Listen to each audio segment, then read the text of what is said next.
आज की इस वीडियो में हम बात करेंगे बैंक बैलेंस के बारे में। अगर दोस्तों आप कमिंग डेज़ में कनाडा या ऑस्ट्रेलिया टूरिस्ट वीज़ा के लिए अप्लाई करने वाले हैं, तब आपके माइंड में कुछ क्वेश्चंस हो सकते हैं, जैसे हमें कितना और कितना पुराना फ़ंड चाहिए।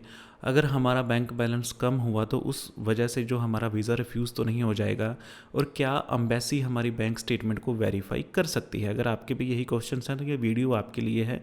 आप इस वीडियो को लास्ट तक ज़रूर देखें। अगर आप मेरे चैनल पर नए आए हैं, पहली बार आए हैं, तो प्लीज़ मेरे चैनल को सब्सक्राइब करें। तो सबसे पहले बात करते हैं कि हमें कितना और कितना पुराना फ़ंड चाहिए। दोस्तों, आप किसी भी कंट्री में वीज़ा अप्लाई करते हैं, चाहे वो ऑस्ट्रेलिया हो, कनाडा हो, न्यूजीलैंड हो, तो वहाँ पे बैंक स्टेटमेंट का मतलब सिर्फ यही होता है कि जब हम आपकी कंट्री में आएंगे तो वहाँ पे होने वाला ट्रैवल एक्सपेंसेस, आपकी अकोमोडेशन, ट्रांसपोर्टेशन और लिविंग एक्सपेंसेस जो होंगे, उस खर्चे को हम पे कर सकते हैं। तो हम बैंक स्टेटमेंट में सिर्फ यही शो करते हैं। एग्जैक्ट अमाउंट जो आपको चाहिए वो डिपेंड करता है कि आपकी जो ड्यूरेशन कितनी है उस पर्टिकुलर कंट्री में, और आपके ट्रैवल प्लान्स कैसे हैं। अगर बात की जाए 2023 की, जैसे यहाँ पर जो वीज़ा सक्सेस रेट हुआ है कनाडा का, तो वहाँ पे अगर बात की जाए तो जो ऑन एवरेज जो फाइल मेंटेन होती है वो 2000 कनेडियन डॉलर आपके अकाउंट में होने चाहिए एक बंदे के एक महीने के लिए।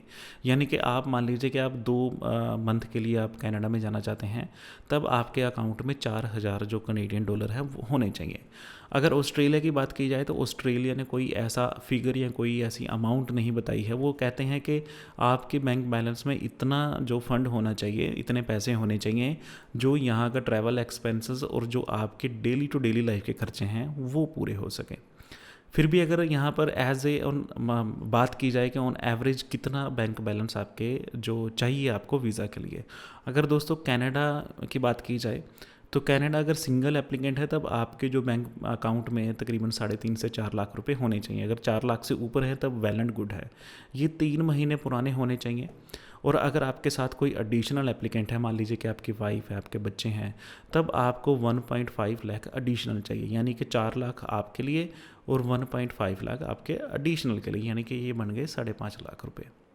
और अगर ऑस्ट्रेलिया की बात की जाए तो सिंगल एप्लीकेंट के जो यहाँ पे 2.5 लाख से 4 लाख रुपए तक चाहिए। 2.5 लाख तब चाहिए जब जो एप्लीकेंट है वो गवर्नमेंट जॉब पे है, उन्हें डेली जो हर महीने उनके अकाउंट में पैसे आते हैं और उन्होंने अपनी जो सैलरी बैंक अकाउंट की स्टेटमेंट वहाँ पे शो की है। उसके बाद एडिशनल एप्लीकेंट का यहाँ पे भी सेम है। अगर एडिशनल एप्लीकेंट हैं तब उन्हें 1.5 लाख रुपये चाहिए। अब दोस्तों हम बात करते हैं कि अगर हमारा बैंक बैलेंस कम होता है तो कहीं हमारा वीज़ा तो नहीं रिफ्यूज़ हो जाएगा, क्योंकि काफ़ी लोगों के माइंड में ये क्वेश्चन होता है। दोस्तों, लो बैंक बैलेंस एक फैक्टर हो सकता है, बट ओनली फैक्टर नहीं हो सकता। इसका मतलब है कि जो वीज़ा ऑफिसर है वो काफ़ी मल्टीपल फैक्टर पे काम करते हैं, उसके बाद में डिसीज़न लेते हैं कि इस बंदे को वीज़ा देना है या नहीं देना है। इसमें इंक्लूड होता है कि आपका पर्पस ऑफ विज़िट क्या है, आपकी होम कंट्री के साथ आपके कनेक्शंस कैसे हैं, आपकी ट्रैवल हिस्ट्री कैसी है, या जो आपने एडिशनल डॉक्यूमेंट दिए हैं वो क्या बयान करते हैं। अगर आपका जो बैलेंस है लो भी है, अगर आपका जो फंड लो भी है, तब भी वीज़ा ऑफिसर यही देखता है कि जब आप इस कंट्री में आओगे तब क्या वहाँ पे होने वाले जो खर्चे हैं या डेली टू डेली लाइफ में जो खर्च होता है, क्या आप उसे पे कर सकते हैं। अगर वीज़ा ऑफिसर को लगा कि ये जो बैलेंस है ये बंदा अपने खर्चे को पे कर सकता है, तब आपको वीज़ा वो दे देगा। अगर जो आपका बैंक बैलेंस बिल्कुल ही लो है, तब दोस्तों आपको वीज़ा ऑफिसर वीज़ा नहीं देगा, क्योंकि वीज़ा ऑफिसर को ये इंश्योर करना है कि आप वहाँ पे जाके किसी पर्सन पे या किसी गवर्नमेंट पे जाके लाइबिलिटी ना बने। अगर उसे लगा कि जो आपकी बिल्कुल ही कम है, तब दोस्तों आपका वीज़ा नहीं आएगा, आपको अप्लाई नहीं करना चाहिए।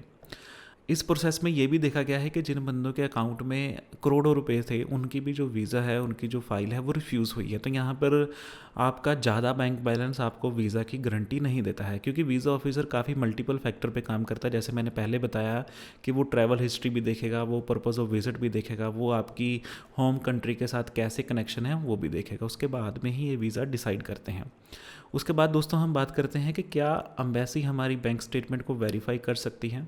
दोस्तों, वीज़ा ऑफिसर के पास अथॉरिटी होती है कि हम जो भी इन्फॉर्मेशन देते हैं वो वेरीफाई कर सकते हैं। इसमें हमारी बैंक स्टेटमेंट भी इंक्लूड होती है, क्योंकि बैंक स्टेटमेंट एक इम्पॉर्टेंट पार्ट है आपकी जो वीज़ा एप्लीकेशन प्रोसेस में, क्योंकि इसी के ऊपर वीज़ा ऑफिसर देखता है कि ये बंदा अपने ऊपर जो पैसे हैं खर्च कर सकता है, फाइनेंशियली जो है स्टेबल हो सकता है। दोस्तों मोस्ट ऑफ द केसेस में वीज़ा ऑफिसर आपकी बैंक बैलेंस को, आपके बैंक स्टेटमेंट को वेरीफाई नहीं करते हैं। कभी भी वीज़ा ऑफिसर बैंक में ये फ़ोन करके ये नहीं पूछेंगे कि इस बंदे के अकाउंट में कितना बैलेंस पड़ा है। अगर आप किसी और वीज़ा के लिए अप्लाई करते हैं तब हो सकता है उस वीज़ा की रिक्वायरमेंट हो और वहाँ पे जो वो पूछ सकते हैं।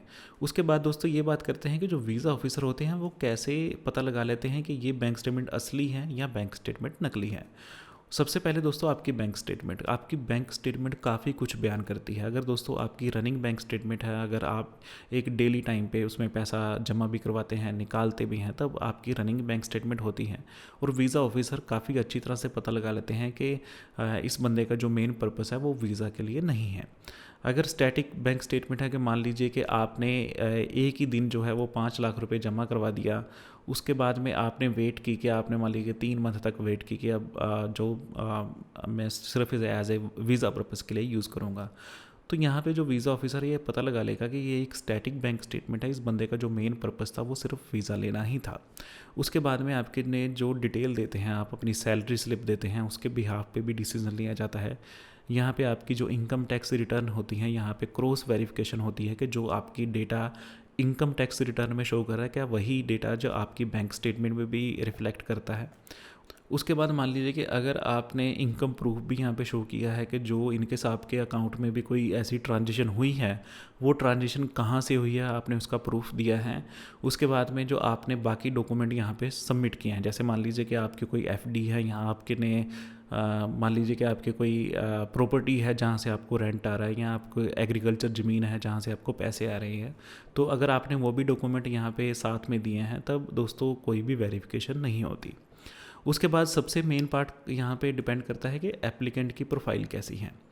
मान लीजिए कि मेरे पास बिल्कुल फ्रेश पासपोर्ट है और मैं वीज़ा के लिए अप्लाई करता हूँ। मैंने ये डॉक्यूमेंट जो है ये मैंने शो किए हैं, मैंने जो अपनी सैलरी स्लिप यहाँ पे शो नहीं की, अपना कोई यहाँ पे जो एक्सपीरियंस जो है वो नहीं बताया, सिर्फ मैंने ये कहा कि हाँ जी मैं एग्रीकल्चर का काम करता हूँ और ये मेरी इनकम का प्रूफ है, और मैंने सिर्फ एक स्टैटिक बैंक स्टेटमेंट वहाँ पे शो की है, तब दोस्तों काफ़ी कम चांसेस होते हैं आपके वीज़ा आने के। अगर एप्लीकेंट मान लीजिए कि जॉब भी कहीं करते हैं, उन्होंने एक रेगुलर 6 महीने की अपनी सैलरी स्लिप्स दी हैं, इनकम टैक्स रिपोर्ट्स दी हैं, इनकम का प्रूफ बताया है, और वो सबसे बड़ी बात है जो उनकी बैंक स्टेटमेंट है वो यहाँ पे रनिंग है, तब दोस्तों उनके काफ़ी अच्छे चांस हैं कि उनको वीज़ा आ जाएगा। दोस्तों जैसा कि मैंने पहले बताया कि वीज़ा ऑफिसर कभी भी आपके जो वेरिफिकेशन नहीं करते हैं, ज़्यादातर केस में नहीं करते हैं, बट फिर भी आपको फेक डॉक्यूमेंट या एडिटेड डॉक्यूमेंट नहीं साथ में लगाने चाहिए।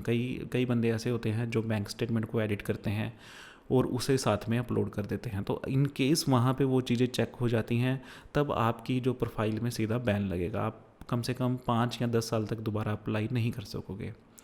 तो आपको ये चीज़ें नहीं करनी चाहिए, आपको जो ये फेक डॉक्यूमेंट है या नकली डॉक्यूमेंट से अवॉइड होना चाहिए।